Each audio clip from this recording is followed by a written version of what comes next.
Very good morning students. Welcome back in Rajiv Nagaure classes. आज हम BA part first year का chapter 4 के बारे में स्टूडेंट पढ़ेंगे, the birth of khadi.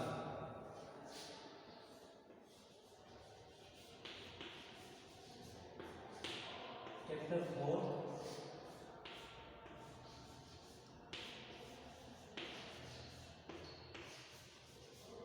The birth of khadi, कि खादी का जन्म कैसे हो इसके बारे में पढ़ेंगे, जिसके राइटर है M.K. गांधी। स्टूडेंट्स, इसके बारे में आप सभी जानते हैं, महात्मा गांधी, जिनका कि पूरा नाम मोहनदास करमचंद गांधी था। इनके द्वारा चैप्टर लिखा गया है कि देखो द बर्थ ऑफ खादी, कि हम जो खादी के जो कपड़े पहनते हैं उनका जन्म कैसे हुआ, अर्थात खादी का जन्म कैसे हुआ था। तो देखो स्टूडेंट्स, वो कहते हैं I do not remember to have seen a handloom और a spinning wheel when in 1908 I described it in Hind Swaraj as the pinnacle for the growing pauperism of India। जैसे महात्मा गांधी बताते हैं कि मुझे लगभग याद भी नहीं है कि मैंने कब हथकरघा, हैंडलूम या चरखा कभी देखा था, बट 1908 में 1908 में मैंने से हिंद स्वराज नामक एक पुस्तक थी भारत में, जो जिसमें कि भारत की बढ़ती हुई गरीबी के लिए एक रामबाण औषधि, पिनेका एक रामबाण औषधि के रूप में बताया गया था। I took it as understood that anything that helped to India to get rid of the grinding poverty of her masses would in the same process also establish Swaraj. जिस आगे महात्मा गांधी जी बताते हैं कि मैंने उस पुस्तक में इस बात को समझी हुई माना कि जो भी चीज़ भारत के सामान्य लोगों के लिए, कि गरीबी से अगर भारत को मुक्त होने में सहायता करेगी, अगर भारत के लोगों को गरीबी से अगर कोई वस्तु मुक्त करा सकती है तो वो यही प्रक्रिया है, स्वराज्य की स्थापना करेगी। Even in 1915 When I returned to India from South Africa, और 1915 में महात्मा गांधी बताते हैं जब मैं साउथ अफ्रीका से भारत आया, इंडिया आया, I had not actually seen a spinning wheel। मैंने वास्तव में तब तक कोई चरखा देखा भी नहीं था कि हैंडलूम क्या होता है। But when the सत्याग्रह आश्रम was founded at Sabarmati, we introduced a few handlooms there।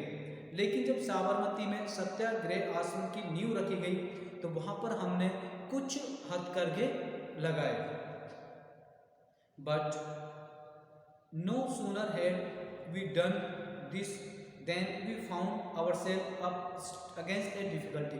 लेकिन जैसे ही हमने हथकरघे लगाए, अचानक हमारे सामने एक problem I.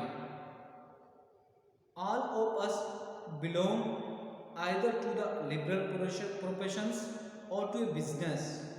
Not one of us was an artisan। वो कहता है कि हम सब या तो एक स्वतंत्र व्यवसाय, मतलब एक सफ़ेद कॉलर वाले व्यवसाय वाले लोग संबंधित थे, ज़्यादातर व्यापारी थे। हम में से एक भी आर्टिशन अर्थात एक कारीगर नहीं था जो कि लूम्स पर कार्य कर सकता था।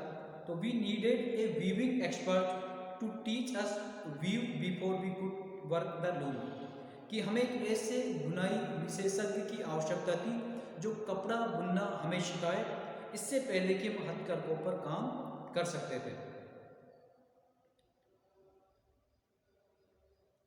One was at last procured from Palanpur but he did not communicate to us the whole of his art. फिर जैसे पालनपुर से एक व्यक्ति को लाया गया, लेकिन उस व्यक्ति ने पूरी तरह से हमें कपड़े बुनना नहीं सिखाया। But Maganlal Gandhi was not too easily baffled, लेकिन मगनलाल जी इतनी आसानी से हार मानने वाले नहीं थे। possesses of a natural talent for machine, कि उनके अंदर मशीनों के रूप में एक प्राकृतिक टैलेंट था। He was fully able to master the art before long. One after another, several new weavers were trained up in the ashram.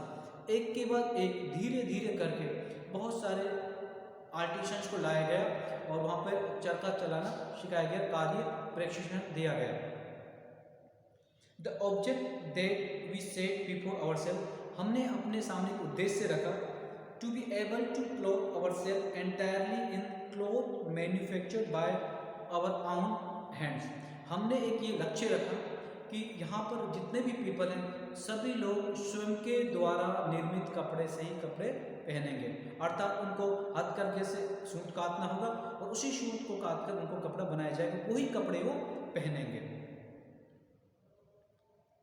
And the adoption of this practice brought us a new world of experience, और सभी ने इस बात को accept कर लिया और ये हमारे सामने एक नया अनुभव लेके आया।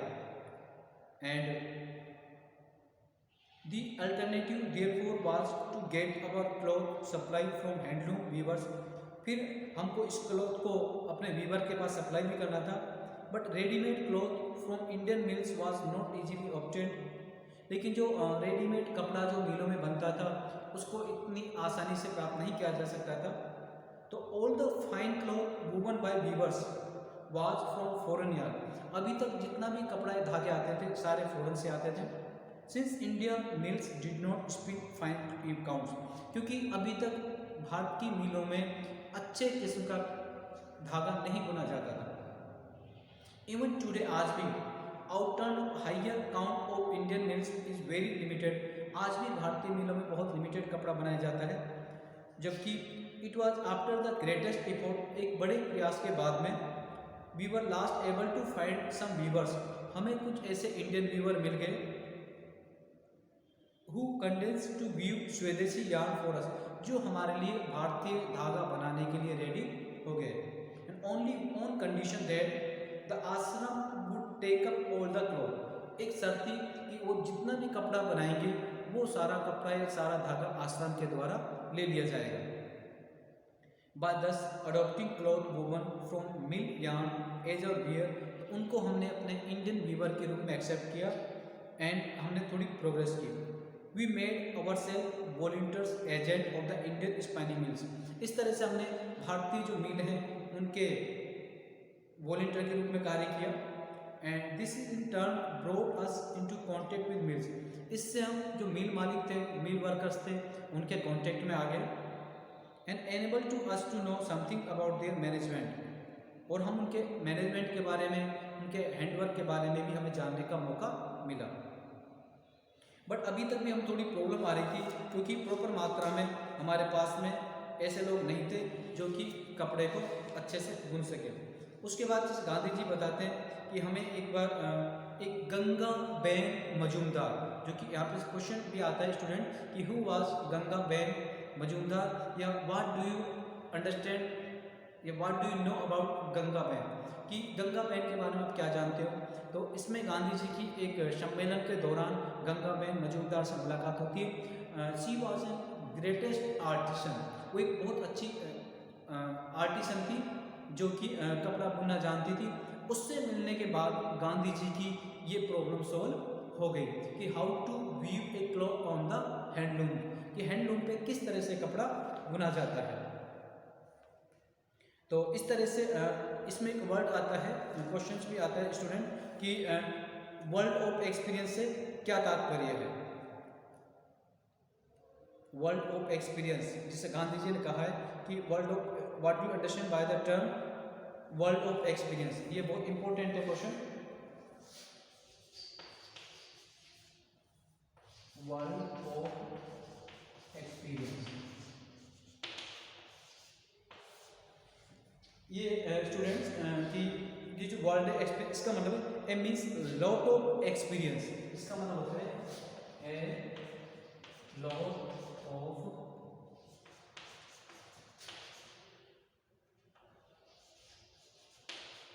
Experience of various things,